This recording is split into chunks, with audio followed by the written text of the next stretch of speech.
پیارے بھائیوں اور بہنوں، السلام علیکم ورحمۃ اللہ وبرکاتہ۔ کل 15ویں پارے کے آخر میں یہ بات آئی تھی کہ ایک صفحہ پارے میں رہ گیا ہے جس کا ذکر 16ویں پارے کے ساتھ ہوگا، اس لیے کہ 16واں پارہ حضرت خضر اور موسیٰ علیہ السلام کا جو واقعہ ہے اس میں اس کا تکملہ ہے۔ ہوا یہ کہ جیسا کہ اللہ تبارک و تعالی نے اس کی وضاحت فرمائی ہے، اور حدیث صحیح بخاری وغیرہ میں حضرت عبداللہ ابی بن کعب کی حدیث ہے کہ حضرت موسیٰ علیہ السلام ایک بار تقریر کر رہے تھے۔ یہ علماء کہتے ہیں کہ یہ جو قصہ ہے اس بات کی وضاحت ہے کہ جو علم کا فتنہ ہوتا ہے انسان کو اس سے کیسے نجات مل سکتی، اس سلسلے میں یہ واقعہ بیان ہوا ہے۔ تو حضرت موسیٰ علیہ السلام ایک بار تقریر کر رہے تھے تو ان سے کسی نے پوچھ لیا کہ سب سے بڑا عالم اس وقت روئے زمین پر کون ہے؟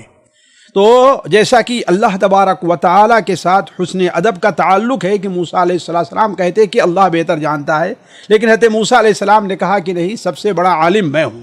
اللہ تبارک و تعالیٰ کی یہ چیز تھوڑی سی ناگوار گزری اور حضرت موسیٰ علیہ السلام کے پاس وہی کی کہ دیکھو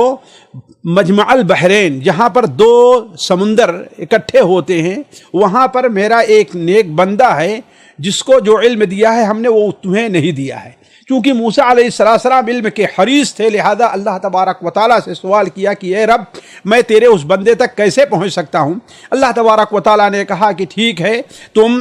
ایک مچھلی لو، اسے ایک ٹوکری میں رکھ لو۔ ظاہر بات ہے اسے بھون کر کے اسے ذبح کر کے رکھا گیا تھا تاکہ وہ کھانے کے کام آئے، توشہ کے کام آئے، اور تم جاؤ جہاں پر یہ مچھلی غائب ہو جائے گی وہیں پر وہ میرا بندہ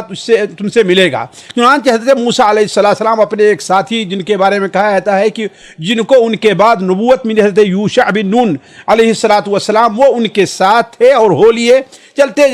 جائے کچھ دور چلنے کے بعد جب کافی چل چکے تو حضرت موسیٰ علیہ السلام کو ایک جگہ تھوڑا سا آرام کرنے کے لیے کا جی چاہا، آرام کرنے کے لیے وہاں پر لیٹ گئے، اور یوشع بن نون ان کے انتظار میں تھے کہ اچانک اسی درمیان وہ مچھلی اس ٹوکری سے نکلتی ہے اور سمندر میں سے چلی جاتی ہے، اور جدھر سے جاتی ہے بالکل راستہ بنتا چلا جاتا ہے۔ حضرت موسیٰ علیہ السلام جب بیدار ہوئے تو ان کے شاگرد بھول گئے اور یہ بتایا نہیں کہ مچھلی تو یہاں غائب ہو گئی ہے۔ چنانچہ چل پڑے، پورا دن چلتے رہے، پوری رات چلتے رہے۔ جب دوسرے دن دوپہر کو تھکان اور بھوک محسوس ہوئی تو اپنے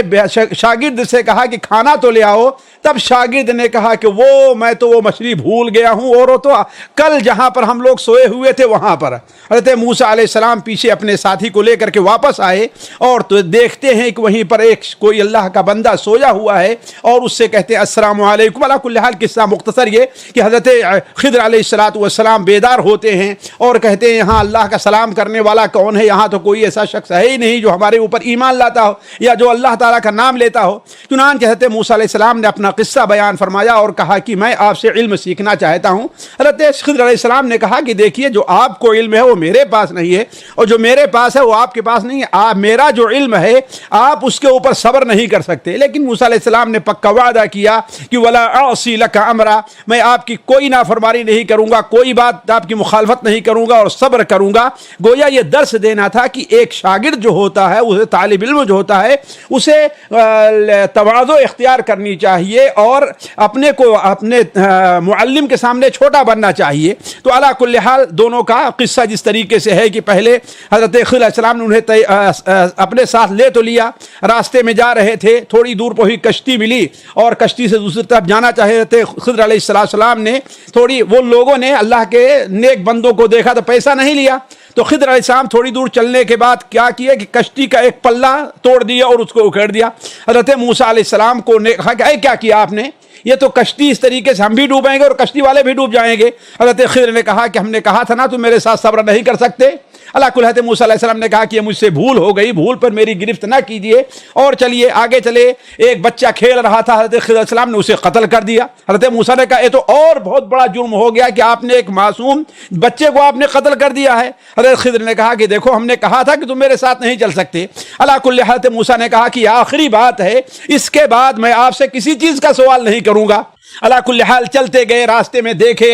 ایک بستی ہے، وہاں سے گزرے، بستی والوں سے کھانا طلب کیا تو بستی والے اتنے بخیل تھے، کھانا دینے کے لیے تیار نہیں ہوئے۔ آگے بڑھتے ہیں، دیکھتے ہیں کہ ایک دیوار ہے جو گرنے والی ہے، حضرت خضر نے اس کو سیدھا کر دیا۔ بعض روایات میں ہے کہ مٹی لے کر کے اس کو برابر کر دیا۔ حضرت موسیٰ نے کہا کہ عجیب معاملہ ہے، یہ بستی والے ہمیں کھانا بھی نہیں دیتے ہیں اور آپ ان کے ساتھ یہ سلوک کر رہے ہیں کہ آپ ان کی دیوار کو درست کر دے رہے ہیں۔ حضرت خضر نے کہا کہ بس یہ ہمارا آپ کا آخری معاملہ ہے، البتہ جو چیزیں ہمارے سامنے پیش آئیں اور آپ اس پر صبر نہیں کر سکے اس کے بارے میں تم کو بتاتا ہوں۔ پہلی چیز تو کشتی غریب اور مسکین لوگوں کی تھی جو سمندر میں کمائی کیا کرتے تھے، اور جس طرف کشتی جا رہی تھی وہاں پر ایک ظالم بادشاہ تھا۔ اگر کوئی کشتی صحیح سالم ملتی اور عیب دار نہ ہوتی تو اس کو چھین لیا کرتا تھا، لہذا ہم نے کہا تاکہ عیب دار ہی کشتی صحیح لیکن غریبوں کے پاس باقی رہ جائے۔ جس بچے کو ہم نے قتل کیا اللہ تعالیٰ نے اس کو فطرت کفر کے اس پر اللہ نے اس کو کفر پر پیدا کیا تھا، اور خطرہ تھا کہ اس کے والدین جو ہے نیک ہیں، بڑے ہونے کے بعد اس کی محبت میں پڑھ کر کے والدین اپنے دین کے بارے میں خطرے میں نہ پڑ جائیں، اس لیے ہم نے اس کو قتل کر دیا، اور یہ امید کرتے ہوئے کہ اللہ تعالیٰ انہیں اس سے بہتر کوئی چیز عطا فرمائے گا۔ اور جس دیوار کو ہم نے سیدھا کیا ہے وہ دیوار 2 یتیم بچوں کی تھی، اور ان کا ایک نیک باپ صالح تھا اور اس کے نیچے ان کا خزانہ دفن تھا۔ اب اگر وہ دیوار گر جاتی، بچے معصوم ہیں، چھوٹے چھوٹے ہیں، اور گاؤں کے لوگ ان کے جو رشتہ دار ہیں وہ اتنا قابل اعتبار نہیں کہ اس کا لحاظ کریں گے اور اس کو خرچ کر دیں گے، اس لیے ہم نے کہا کہ دیوار بڑی ہو جائے، دیوار سیدھی ہو جائے، جب بچے بڑے ہو جائیں گے ہوشیار تو اپنا خزانہ نکال لیں گے۔ تو یہ واقعہ ہے، اس سے اہل علم کہتے ہیں یہ سبق دینا ہے کہ علم کے لیے سب سے خطرناک چیز یہ ہے، سب سے بڑا فتنہ یہ ہے کہ انسان کبر اور غرور میں مبتلا ہو جائے اور یہ سمجھے کہ ہم سے بڑا، ہم سے زیادہ جاننے والا کوئی نہیں ہے۔ تیسرا قصہ یا چوتھا قصہ جو اس میں بیان ہوا ہے، جس کے بارے میں ہم نے کہا کہ اس سے اشارہ ہے کہ سلطنت یعنی بادشاہت کا جو فتنہ ہوتا ہے، کسی کو قدرت حاصل ہونے کا یا کسی کو بادشاہ بن جانے کا، اس فتنے کے اندر نہ پڑے۔ اس سلسلے میں حضرت ذوالقرنین کا واقعہ بیان ہے، جس سے متعلق کافروں نے، یہود نے اللہ کے رسول سے سوال کیا تھا کہ وَيَسْأَلُونَكَ عَنْ ذِي الْقَرْنَيْنِ قُلْ سَأَتْلُو عَلَيْكُم مِّنْهُ ذِكْرًا۔ یہ ذی القرنین جیسا کہ قرآن مجید سے پتہ چلتا ہے، ایک صاحب تمکین، صالح اور عادل بادشاہ تھے۔ اللہ تعالیٰ نے انہیں جہاں پر حکومت عطا کی تھی وہیں ملکی فتوحات کے سامان بھی ان کے پاس وافر موجود تھے، اور ان کا مقصد دنیا کے اندر اللہ تعالیٰ کی توحید اور عدل پھیلانا تھا۔ لہذا اللہ تعالیٰ کی دی ہوئی صلاحیت اور سامان کو لے کر کے انہوں نے 3 سفر کیا، جس کا ذکر اس یہاں پر موجود ہے۔ پہلا سفر تھا ان کا مغرب کی طرف، وہاں تک چلتے گئے جہاں تک انسانی آبادی تھی، وہاں پر سمندر ملا، اور اس کے علاقے میں انہیں ایک قوم ملی جو قوم کے لوگ مسلمان نہیں تھے، لہذا انہوں نے انہیں دعوت دی اور یہ کہا کہ جو لوگ مسلمان ہو جائیں گے ان کے ساتھ ہمارا برتاؤ اچھا رہے گا، لیکن جو لوگ مسلمان نہیں ہوتے ہیں وہ اولاً تو ان کے اوپر جزیہ اور ٹیکس وغیرہ ادا لگایا جائے گا، اور پھر اللہ تبارک تعالیٰ ان کے قیامت کے دن انہیں عذاب دے گا۔ ان کا دوسرا سفر ہوتا ہے مشرق کی طرف، اور مشرق میں اتنی دور نکل گئے جہاں تک آبادی تھی، وہاں جا کر کے ایک ایسی قوم جو کافر ہی تھی، ان کا ملاقات ایسی قوم سے ہوئی کہ جو قوم گھر بنانا جانتی ہی نہیں تھی، بلکہ وہ لوگ ایسی آبادی میں رہتے، ایسی جگہ پہ رہتے تھے جہاں کوئی گھر وغیرہ نہیں، کہیں زمین میں ہے، صحرا میں ہے، جنگلوں میں ہے رہتے تھے۔ حضرت ذوالقرنین نے ان کے ساتھ بھی وہی معاملہ کیا جو پہلے لوگوں کے ساتھ کیا تھا۔ پھر ان کا تیسرے سفر کا ذکر ہے، شاید علماء لکھتے ہیں کہ یہ شمالی علاقے میں ہے، ایسی جگہ میں چلے گئے جہاں پر پہاڑی علاقہ تھا اور پہاڑی درے تھے، وہاں پر ایک قوم ان سے ملتی ہے جو ان کی بات نہیں سمجھتی تھی، ترجمان کے ذریعے بات کیا تو ان لوگوں نے کہا کہ ہمارے بعد کچھ ایسی قومیں آباد ہیں، یاجوج اور ماجوج، جو ہمارے اوپر رہ کر کے حملہ کرتے ہیں اور ہمارے اوپر جو ہے ہمارے اندر تباہیاں مچا کر کے چلے جاتے ہیں۔ تو حضرت ذوالقرنین نے ان دونوں کے درمیان میں ایک آہنی دیوار قائم کر دی تاکہ وہ اس آبادی پر نہ آ سکیں۔ ان تمام کے ذکر کے بعد سورت کے آخر میں اللہ تبارک و تعالیٰ نے گویا بطور تبصرہ کے چند اہم امور کا ذکر فرمایا ہے۔ سب سے پہلی چیز تو یہ ہے کہ آخرت کے اوپر ایمان، گویا آخرت پر ایمان بڑی اہم ہے، اور آخرت یعنی قیامت کی نشانیوں میں سے یاجوج ماجوج کا خروج ہے، جیسا کہ اس سورت کے آخر میں بیان کیا گیا۔ اور دوسری چیز اہل جہنم کی نشانی اللہ تعالیٰ نے یہاں پہ کیا بیان فرمائی ہے؟ الذین کانت اعینہم فی غطاء عن ذکری وَكَانُوا لَا يَسْتَطِيعُونَ سَمْعًا، یعنی اللہ تعالیٰ کے ذکر اور دین کے بارے میں وہ سوچتے نہیں ہیں، وہ ساری ان کی سوچ رہتی ہے دنیا کے لیے، ساری کوشش رہتی ہے، سارا علم رہتا ہے، لیکن آخرت کیسے حاصل کرے اس کے بارے میں کوئی سوچ ان کی نہیں رہتی ہے، اور نہ ہی آخرت سے متعلقہ چیزیں وہ دیکھنے اور سننے کے لیے تیار ہوتے ہیں۔ گویا یہ سبق ہے ہم میں سے ان لوگوں کے لیے جن کی ساری کوشش دنیا کے لیے رہتی ہے اور آخرت کے لیے وہ کچھ نہیں کرتے۔ تیسری چیز جو بڑی اہم ہے، اللہ تعالیٰ نے اولیاء پرستی کی مذمت کی ہے۔ آپ جانتے ہیں شروع سورت کے اندر اللہ تعالیٰ نے کیا بیان فرمایا تھا؟ وَيُنذِرُ الَّذِينَ قَالُوا اتَّخَذَ اللَّهُ وَلَدًا، ان لوگوں کو متنبہ کرے یہ قرآن، ڈرائے کیوں کہتے ہیں کہ اللہ تبارک و تعالیٰ کی اولاد ہے۔ اب آخر میں پھر اسی موضوع کو چھیڑا گیا۔ اللہ تعالیٰ فرماتا ہے افحسب الذین کفروا ان یتخذوا عبادی من دونی اولیاء، وہ لوگوں نے جنہوں نے کفر کیا کیا سمجھتے ہیں کہ ہمارے بندوں کو ہمارے چھوڑ کر کے ولی بنا لیں گے، ولی پرستی کرنا شروع کر دیں گے؟ تو اللہ تبارک و تعالیٰ نے انہیں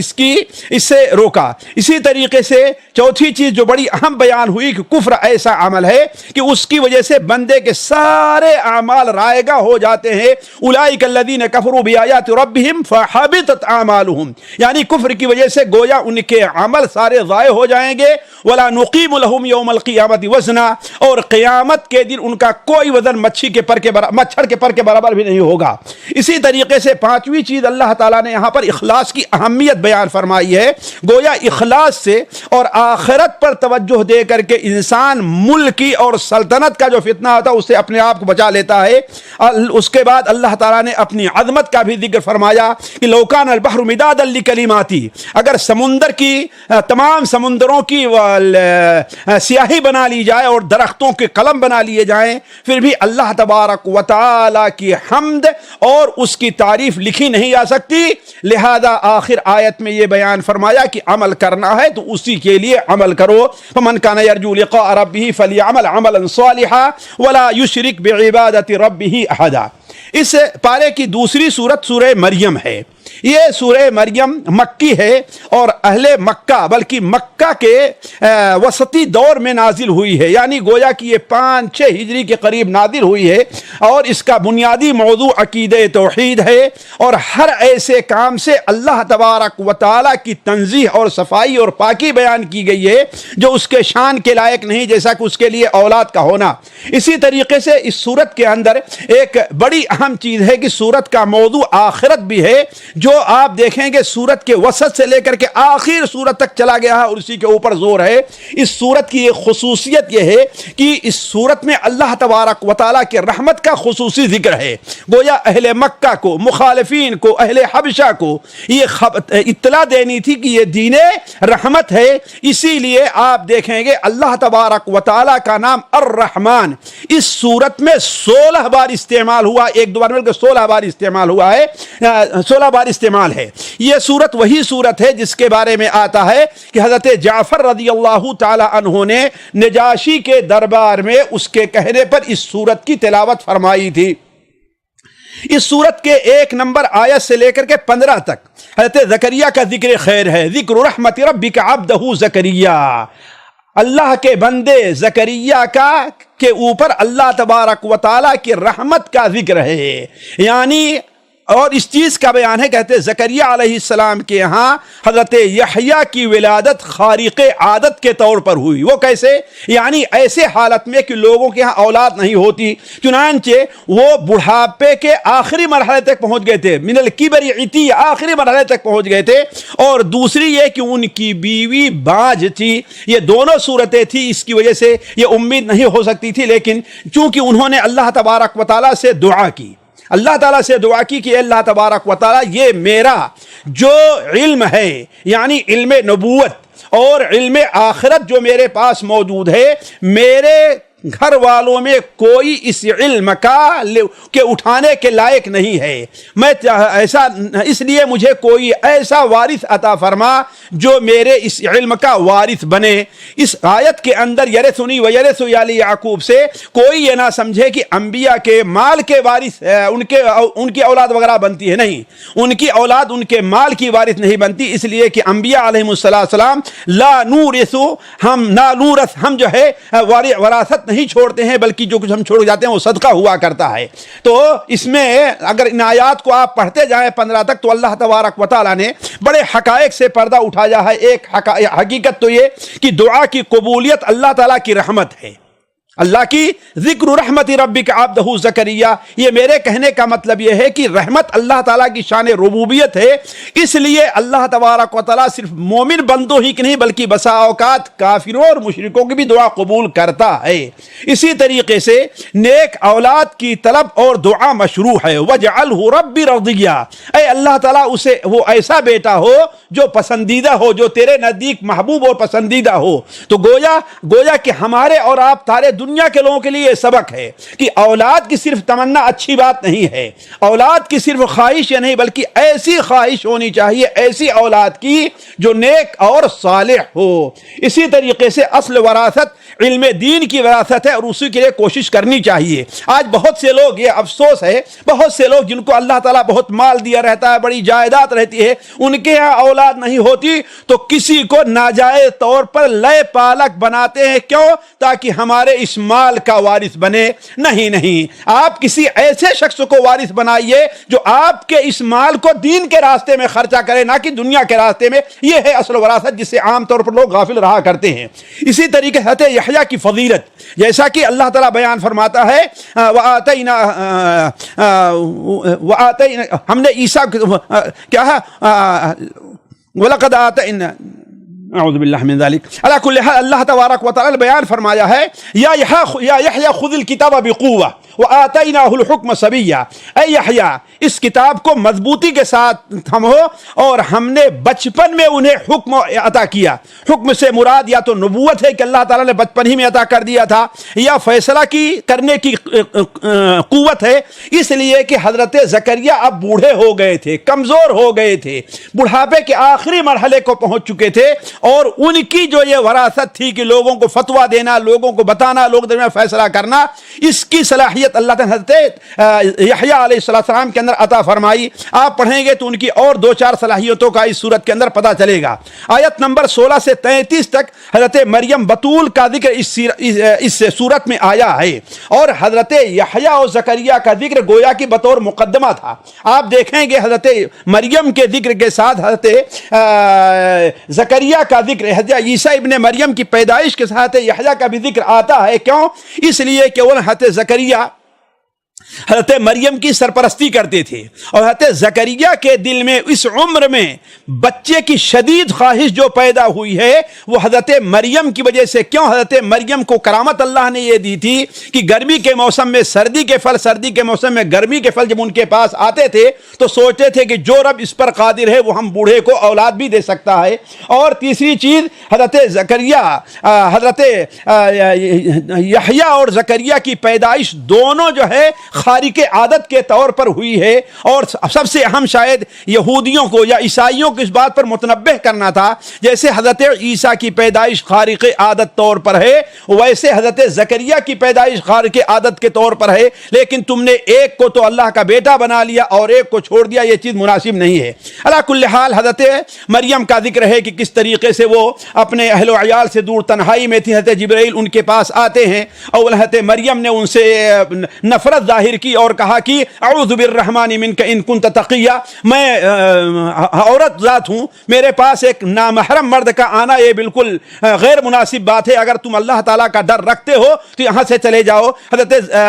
جبرائیل علیہ السلام نے ان سے کہا کہ دیکھو میں اللہ تعالیٰ کا فرشتہ ہوں، یہ خوشخبری دینے آیا ہوں کہ اللہ تعالیٰ تمہیں ایک بیٹا عطا فرمائے گا۔ مریم تو چوکی اس لیے کہ بیٹا کے لیے مرد عورت کا اتصال ضروری ہے، اور یہ اتصال حلال طریقے پر بھی ہو ہوتا حرام طریقے پر. انہوں نے کہا نہ میری شادی ہوئی ہے نہ میں کوئی فاحشہ اور بدچلن عورت ہوں کہ ہمارے ہاں کوئی اولاد ہوگی. لیکن حضرت جبرائیل نے کہا کہ اللہ تبارک و تعالیٰ کا یہ فیصلہ ہے. چنانچہ حضرت جبرائیل نے ان کے گریبان میں پھونک ماری اور اللہ تعالیٰ کی قدرت سے وہ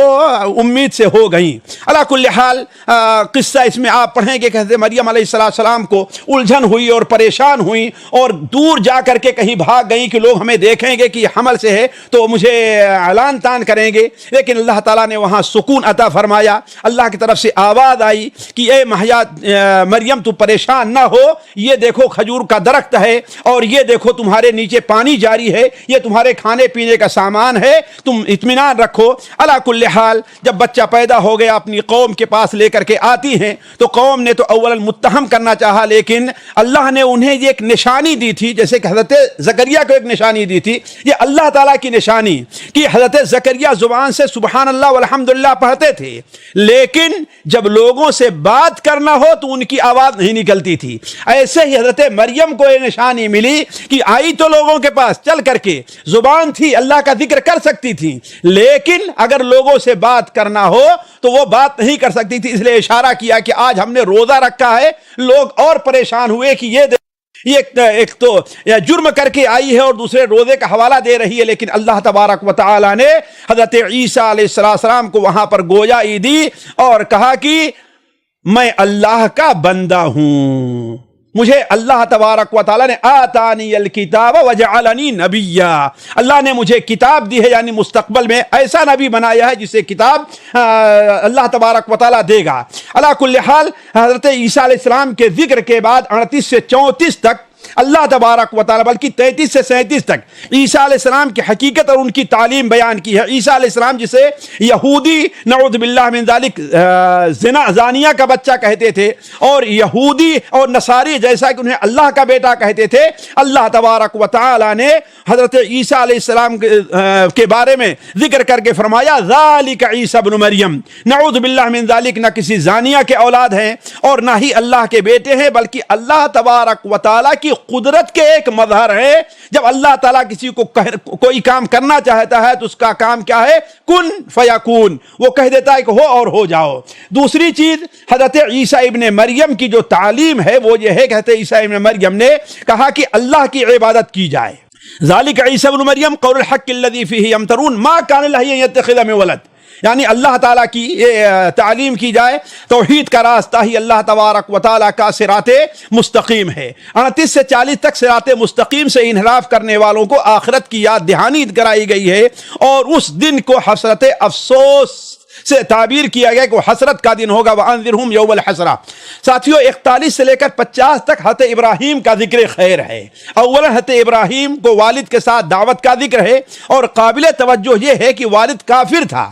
اور والد سخت مخالف تھا, سنگسار کرنے کی دھمکی دیتا تھا اور گھر چھوڑ کر کے اپنے سے دور جانے کی بھی دھمکی کا حکم دے رہا تھا. اس کے باوجود حضرت ابراہیم بار بار کیا کہتے تھے, یا ابتی یا ابتی یا ابتی یا ابتی انی اخاف ان یمسک عذاب من الرحمن, اے رب, اے میرے بیٹے, اے میرے ابو جان, مجھے یہ خطرہ ہے کہ آپ کو اللہ تبارک و تعالیٰ یعنی رحمان کا عذاب آ کر کے پکڑ لے گا. آخر میں اللہ تبارک و تعالیٰ نے حضرت عیسیٰ ابن مریم حضرت ابراہیم علیہ السلام کی زبانی ذرا دیکھیے اپنے باپ سے کس طریقے سے پیش آتے ہیں اور کہتے ہیں سلام علیک ساستغفر لک ربی. علی کل حال چند آیتوں حضرت ابراہیم علیہ السلام کا ذکر ہے. اس کے بعد حضرت ابراہیم علیہ السلام کو باپ کو چھوڑ دینے, آبادی کو چھوڑ دینے, شرک اور مشرکین سے کنارہ کش ہو جانے, ان تمام قربانیوں کے عوض میں اللہ تبارک و تعالیٰ نے اسحاق اور اسحاق کے بعد یعقوب کی بشارت کا بھی ذکر ہے.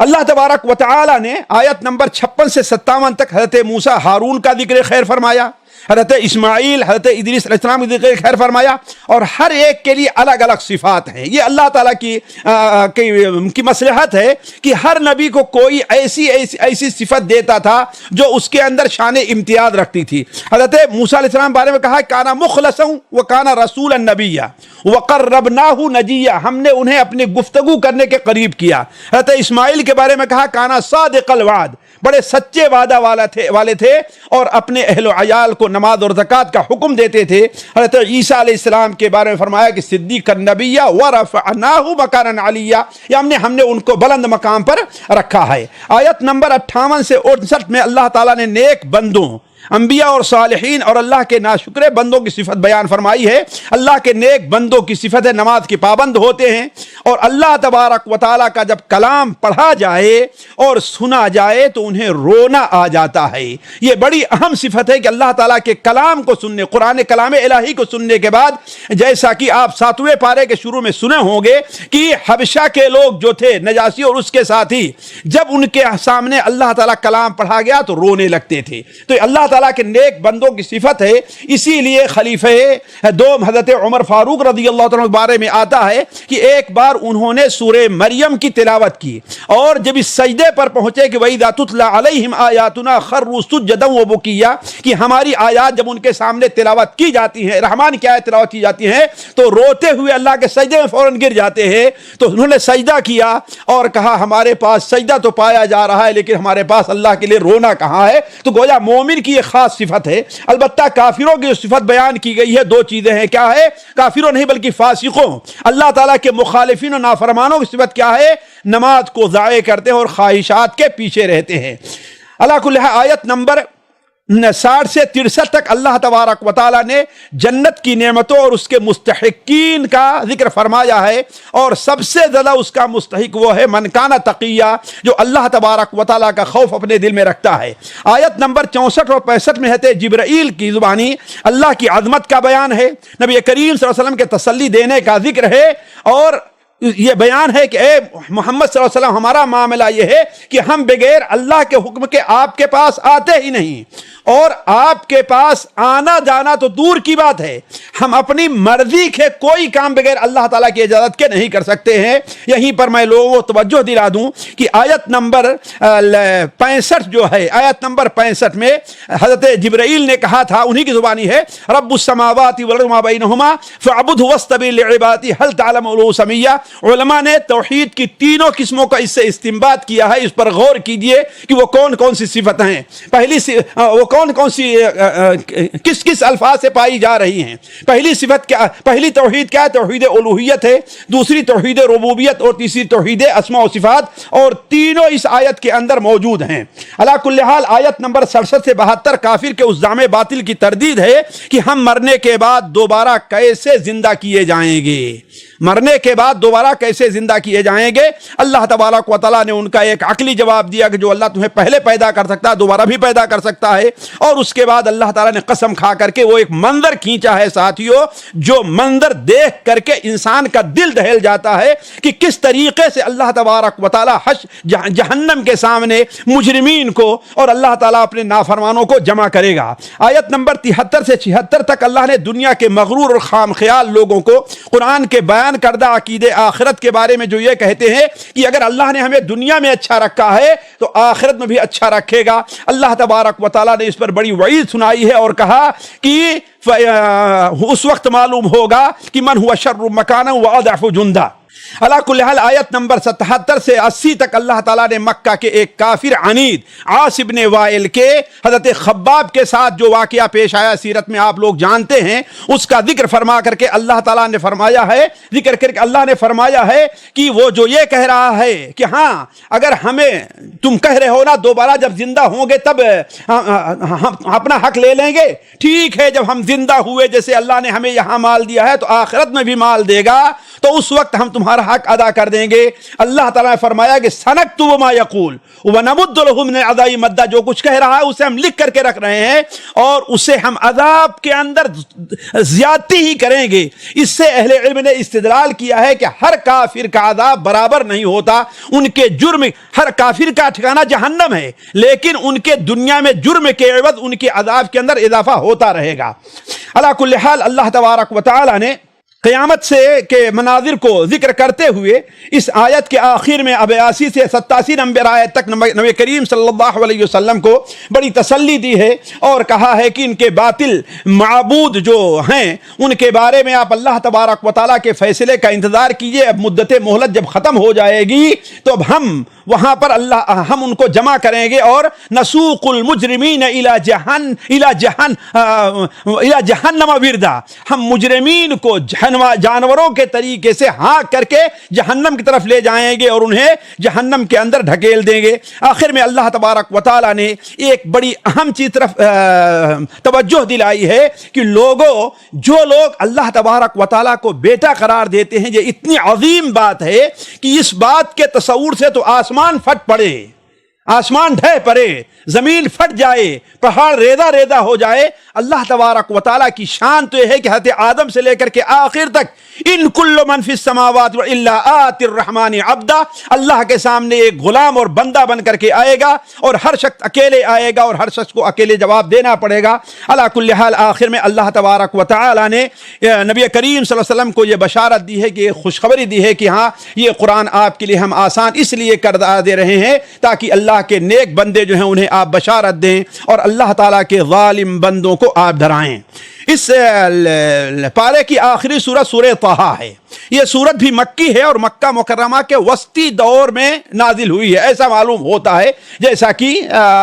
اس کے مضمون سے واضح ہے۔ اس سورت کو بعض علماء نے سورہ کلیم بھی کہا ہے، کیوں؟ اس لیے کہ اس سورت کا اکثر حصہ حضرت موسیٰ علیہ السلام کے قصے پر مشتمل ہے، بلکہ اگر یہ کہا جائے کہ پوری سورت اسی قصے پر ہے اور آخر میں جو 3-4 صفحے میں اللہ تعالیٰ نے جو توجیحات دی ہے وہ اسی قصے کی روشنی میں ہے، تو بیجا نہ ہوگا۔ 1 سے 8 میں اللہ تعالیٰ نے واضح کیا ہے نبی کریم صلی اللہ علیہ وسلم کو، اور میں چاہوں گا کہ توجہ دیں ہمارے بھائی کہ اللہ تبارک و تعالیٰ نے یہ واضح کیا ہے کہ جو شخص قرآن کو پڑھتا ہے، بطور دعوت کے اس پر عمل کرتا ہے، بطور عمل کے اس کو اپناتا ہے، اور بطور تعلیم اور تعلم کے اس کا لحاظ کرتا ہے، وہ شخص بدبختی کے کنارے نہیں ہے بلکہ وہ بڑا نیک بخت ہے۔ اور بدبخت کیسے ہو سکتا ہے جبکہ یہ قرآن کس کا نازل کردہ ہے؟ تنزیل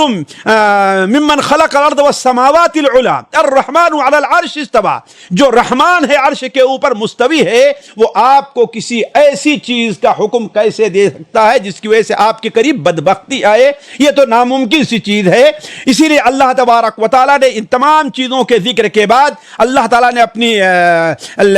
ربوبیت کا جہاں ذکر فرمایا ہے، آخر میں بیان فرمایا اللہ لا الہ الا ہو لہ الاسماء الحسنی، اللہ کے علاوہ کوئی معبود نہیں ہے۔ آیت نمبر 9 سے حضرت موسیٰ علیہ السلام کا قصہ شروع ہوتا ہے اور تقریباً 100 آیت تک چلا گیا ہے۔ 9 سے 13 آیت میں حضرت موسیٰ علیہ السلام کا مدین سے واپسی کے وقت جب اللہ تعالیٰ نے نبوت سے سرفراز فرمایا تو اس کا ذکر ہے، اور اس سلسلے میں اللہ تعالیٰ نے موسیٰ علیہ السلام کے بارے میں فرمایا کہ وَأَنَا اخْتَرْتُكَ لِنَفْسِي، اے موسیٰ ہم نے تجھے وَأَنَا اخْتَرْتُكَ فَاسْتَمِعْ لِمَا يُوحَىٰ، ہم نے اسے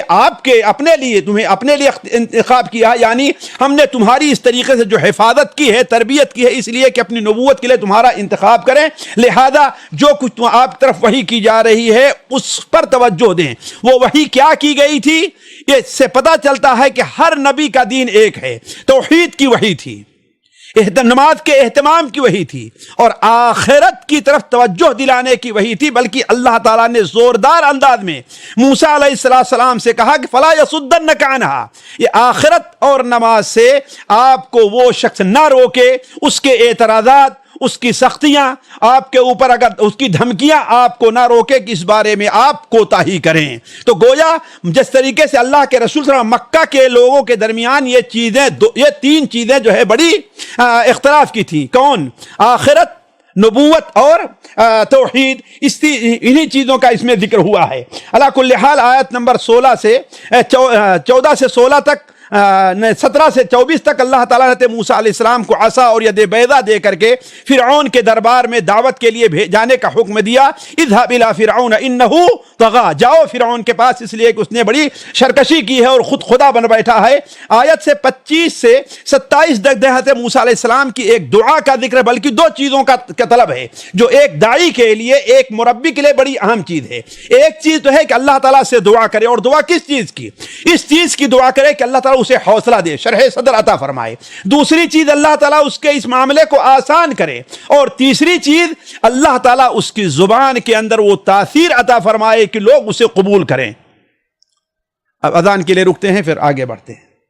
تو ساتھیوں مکرہت موسیٰ علیہ السلام نے اللہ تعالیٰ سے طلب کیا، ایک تو دعا اور دوسری چیز ہے کوئی ساتھی. یہ دونوں بڑی اہم چیزیں ہیں. دعا میں کیا طلب کیا کہ اللہ انہیں حوصلہ دے، اللہ تعالیٰ ان کی زبان میں اثر عطا فرمائے، اور اللہ تبارک و تعالی ان کے مقام کو آسان کرے. یہ داعی کے لیے یہ دعا بڑی اہم چیز ہے، اور اسی طریقے سے کسی ساتھی کا ہونا بھی داعی کے لیے بڑی اہم چیز ہے. یہ ہمیں آپ کو گویا کہ سبق ملتا ہے. اللہ تبارک و تعالی نے حضرت موسیٰ علیہ السلام کو اس کے بعد جہاں دعا کا ذکر فرمایا، وہیں اللہ تعالی نے فرمایا کہ اے موسیٰ، ہم تمہاری یہ دعا قبول کرتے ہیں، اور یہ دعا کی قبولیت میرا تمہارے اوپر کوئی نیا احسان نہیں ہے. اس سے پہلے بھی ہم تمہارے اوپر کتنے احسانات کر چکے ہیں. مثال کے طور پر جب تمہاری والدہ نے تم کو سمندر میں ڈال دیا تو کیسے ہم نے تمہاری حفاظت فرمائی، فرعون کے گھر سے تمہاری والدہ تک پہنچا دیا، اور ہم نے تمہیں یہ خوبی عطا فرمائی وَأَلْقَيْتُ عَلَيْكَ مَحَبَّةً مِّنِّي، کہ جو کوئی تم کو دیکھتا تھا تمہاری محبت اس کے دل میں پڑ جاتی تھی. یہی خوبی ہے کہ فرعون کی بیوی ان سے محبت کرنے لگی، مدین کا جو بزرگ تھے وہ بھی ان سے محبت کرنے لگے. یہ اللہ تعالیٰ کا فضل رہا ہے. اس کے بعد اللہ تعالیٰ نے فرمایا کہ جب یہ ہمارا فضل رہا ہے اور مختلف آزمائشوں سے ہم نے نکالا ہے، وہ فتنا کا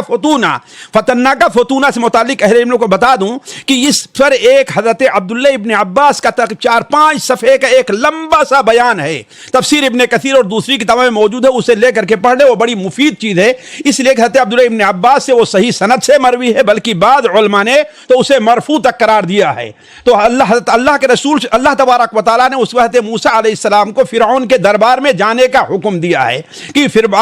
فرعون کے دربار میں جاؤ. لیکن یہاں پر دو چیزیں قابل توجہ ہیں. آپ لوگ جو قرآن ان کے سامنے ہوگا وہ دیکھتے ہوں گے. اللہ تعالیٰ نے فرمایا کہ اذهب انت واخوك بآیاتی ولا تنیا فی ذکری، میرے ذکر میں کوتاہی نہ کرنا. اہل علم کہتے ہیں گویا کسی بھی اہم کام کے کرتے وقت اللہ تعالیٰ کا ذکر ضروری ہے. حتیٰ کہ آپ جانتے ہیں سورہ انفال میں یہ پڑھا گیا ہے کہ اللہ تعالیٰ نے کیا کہا کہ اللہ تعالیٰ نے فرمایا کہ جب میدان جنگ میں ہو، دشمن سامنے ہو، پھر بھی اللہ تعالیٰ کا بکثرت ذکر کرو. اور دوسری چیز اللہ تبارک و تعالی نے حضرت موسیٰ اور ہارون کو کیا بیان فرمایا، اذهبا الى فرعون انه طغى فقولا له قولا لینا، کہ دیکھو تم جو ہے اس سے نرم بات کرنا. اس سے اہل علم لیتے ہیں کسی بڑے آدمی، مالدار، سردار، ان میں سے کسی کے پاس اگر جانا ہے تو انسان کو سوچنا چاہیے کہ ایسی باتیں کی جائیں جو اس کے مناسب ہو. علی کل حال اللہ تبارک و تعالی نے اس درمیان میں موسیٰ علیہ السلام پر خصوصی توجہ یہ فرمائی ہے کہ اللہ تعالیٰ نے بیان فرمایا کہ اننی معکما اسمع و ارا، جاؤ تمہارے ساتھ میں ہوں اور دیکھ رہا ہوں. گویا اللہ تبارک و تعالیٰ کا یہ خاص کرم حضرت موسیٰ پر رہا ہے. قلنا لا تخف انک انت الاعلی، اے موسیٰ ڈرو نہیں، کیا ہے تمہیں ہی بلندی ملے گی. اور حضرت موسیٰ علیہ السلام کا پھر جانتے ہیں جادوگروں سے مقابلہ ہوتا ہے. حضرت موسیٰ علیہ السلام کو اولاً تو خوف لاحق ہوا، لیکن اللہ تبارک و تعالیٰ نے ان کی ڈھارس بدھائی، اور جب حضرت موسیٰ علیہ السلام نے اپنی چھڑی پھینکی ہے تو جادوگروں کا جادو بالکل مات ہو گیا. ایسے وقت میں اللہ تبارک و تعالیٰ نے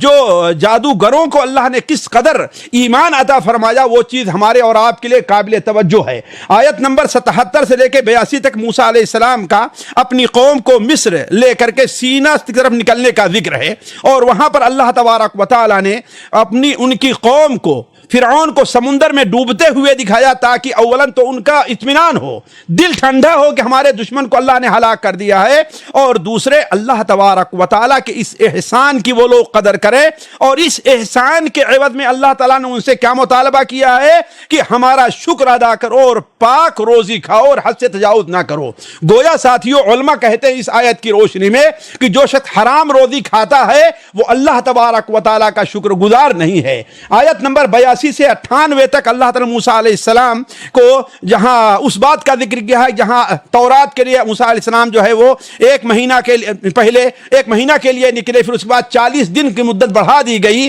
ایسے وقت میں غنیمت سمجھتے ہوئے سامری نے قبطیوں سے جو زیورات لیے تھے اس سے ایک بچڑا بنایا اور اس کی پوجا کرنے کے لوگوں کو دعوت دی، اور کہا تمہارا معبود تو اصل یہ ہے. موسیٰ بھول گئے اس کو تلاش کرتے ہوئے، فنسیا، وہ بھولے رکے ہوئے ہیں اس لیے یہاں تک نہیں پہنچ سکے۔ علی کل حال حضرت ہارون نے ان کو بہت سمجھایا لیکن قوم ماننے کے لیے تیار نہیں ہوئی۔ جب حضرت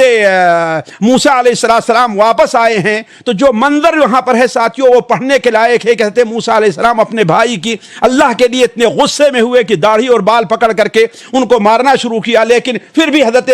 ہارون علیہ السلام بجائے حالانکہ بڑے تھے، بجائے اس کے کہ جذبات میں آتے اور بھائی سے لڑ کھڑے ہوتے، اپنا عذر پیش کیا کہ بھائی اس میں میری غلطی نہیں ہے۔ یہ چیز بھی ہمارے اور آپ کے لیے خاص طور بھائیوں کے لیے بہت بڑا سبق ہے۔ اس کے بعد اللہ حضرت موسیٰ علیہ السلام کے اس چیز کا ذکر ہے کہ آخر سامری کے ساتھ کیا معاملہ پیش آیا ہے۔ سامری کے کو تو یا اولاً حضرت موسیٰ علیہ السلام نے اللہ تعالیٰ سے دعا کی اور اس کو ایسی کیفیت ہو گئی جو کیفیت آج اس دنیا میں کرونا وائرس کی ہے کہ اس کو اگر کوئی چھوتا تو اس کو تکلیف ہوتی، وہ کسی کو چھوتا تو اس کو تکلیف ہوتی۔ اسی لیے جب اس کے کوئی قریب آتا تو کہتے ہیں ہاں بھائی مجھے چھوؤ نہیں، لا مساس لا مساس لا مساس، مجھ سے دور رہو، جیسا کہ آج یہ صورتحال پیدا ہو گئی ہے۔ دوسری چیز حضرت موسیٰ علیہ السلام نے اپنی قوم کے سامنے واضح کیا کہ انما الہکم اللہ الذی لا الہ الا هو وسع كل شيء علما، اصل تمہارا رب وہ ہے، یہ تمہارا رب نہیں تھا۔ آیت نمبر 99 سے 112 تک موسیٰ علیہ السلام کے واقعے کو حوالہ دے کر کے اللہ کے رسول صلی اللہ علیہ وسلم اور مسلمانوں کو یہ حکم دیا جا رہا ہے کہ یہ قرآن جو اللہ تعالیٰ کا ذکر آیا ہے جو اس سے اعراض کرے گا اس کا انجام قیامت کے دن برا ہوگا۔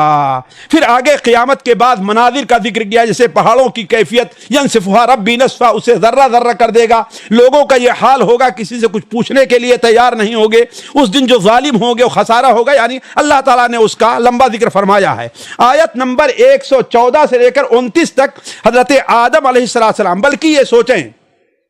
کہ جو چیز پہلے صفحے میں بلکہ پہلی آیت بیان کی گئی تھی، طٰہٰ ما انزلنا علیک القرآن لتشقیٰ، یہ قرآن آپ کے اوپر جو نازل ہوا اس لیے نہیں کہ آپ شقی بدبخت اور پریشان ہو جائیں،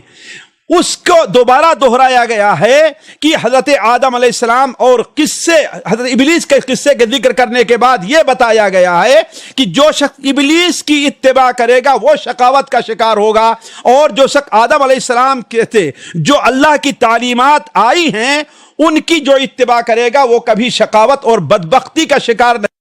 تبھی تو اللہ نے فرمایا فمن اتبع ہدایا فلا یضل ولا یشقى، جو شخص ہماری ہدایت کی اتباع کرے گا وہ نہ گمراہ ہوگا اور نہ بدبخت ہوگا۔ البتہ اس سے اعراض کرنے والا من اعرض عن ذکری فإن له معیشۃ ضنکا ونحشره یوم القیامۃ اعما، جو شخص اس سے اعراض کرے گا اس کی زندگی تنگ ہے۔ آخر میں 130 سے 138 تک اللہ کے رسول صلی اللہ علیہ وسلم خطاب کر کے چند نصیحتیں کی گئی ہیں جو اصل خطاب اللہ کے رسول کو ہے، لیکن اصل بات مسلمانوں سے کہی جا رہی ہے۔ وہ کیا چیز ہے کہ اگر ان باتوں کا آپ نے اہتمام کر لیا تو آپ بدبختی سے بچ جائیں گے۔ پہلی چیز کیا ہے؟ وَاصْبِرْ عَلَىٰ مَا يَقُولُونَ، مخالفین کی ہرزہ گوئی اور ان کی بیہودہ باتوں پر انسان صبر کرے۔ دوسری چیز صبح و شام اللہ تبارک و تعالیٰ کا ذکر کرے۔ تیسری چیز اللہ تعالیٰ نے جو رزق دیا ہے اس کے اوپر قناعت کرے۔ وَلَا تَمُدَّنَّ عَيْنَيْكَ إِلَىٰ مَا مَتَّعْنَا بِهِ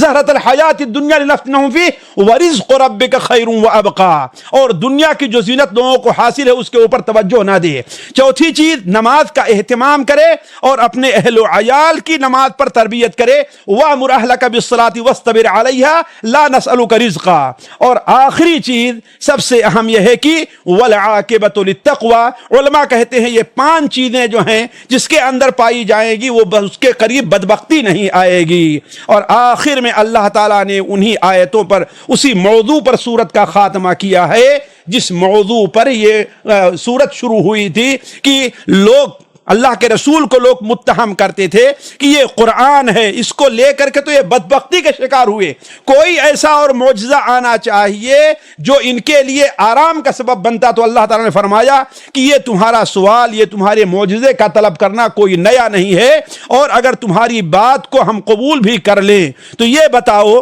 کہ جن کتابوں کا تم حوالہ دیتے ہو، کہتے موسیٰ کو جیسے معجزہ ملا، حضرت عیسیٰ کو ملا، اور فلاں کو ملا، فلاں کو ملا، تو اسی کتاب میں تو محمد کا ذکر ہے اللہم صلی اللہ علیہ وسلم، تو پھر تم ایمان کیوں نہیں لے آتے ہو؟ اللہ تبارک و تعالیٰ نے اس دعوت پر یہ کہہ دیا کہ اگر نہیں مانتے ہو تو انتظار کرو، ہم بھی انتظار کرتے ہیں، اس وقت کا انتظار کرو جب مہلت ختم ہو جائے گی اور تمہارے اوپر اللہ تعالیٰ کا عذاب آ جائے گا۔ اللہ تعالیٰ سے دعا ہے کہ اللہ تبارک و تعالیٰ ہمیں اور آپ کو قرآن کے ساتھ جیتے رہنے اور اس پر عمل کرنے کی توفیق عطا فرمائے۔ والسلام علیکم ورحمۃ اللہ وبرکاتہ۔ آج تھوڑا سا لیٹ ہو گیا جس کے لیے میں معذرت خواہ ہوں، شیخ عبدالسلام سے بھی اور آپ لوگوں سے بھی۔ جی